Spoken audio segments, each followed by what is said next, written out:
সবচেয়ে বড় দোষর জাতীয় পার্টিকে আমরা আপনারা কিছু কথা না বলে তাদেরকে প্রশ্রয় দেওয়ার কারণে আজকে তারা সাহস করেছে এই জাতীয় পার্টি আওয়ামী লীগের সাথে নির্বাচনে অংশগ্রহণ না করলে আওয়ামী লীগ সেদিন নির্বাচন করার সাহস করত না।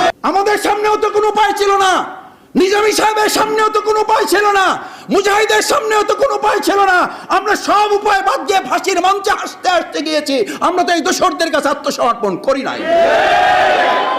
আর আপনারা আত্মসমর্পণ করবেন, আর এখন এসে আমাদের সার্জিস হাসনাত আব্দুল্লাহদেরকে আপনারা মোকাবেলা করার সাহস করবেন। দেশের জনগণ দোষরদেরকে যেমন হেলিকপ্টারে উঠিয়ে দিতে টিকিট কাটার সময় হয় নাই, আপনাদেরও টিকিট কাটার সময় হবে না। 2024 সালের জুলাই এবং আগস্ট আমাদের যুদ্ধ হয়েছে এই রাষ্ট্রের সাথে আরেকটা রাষ্ট্রের।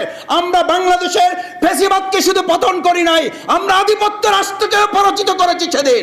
বাংলাদেশ জামাত ইসলামী রাষ্ট্রের সংস্কার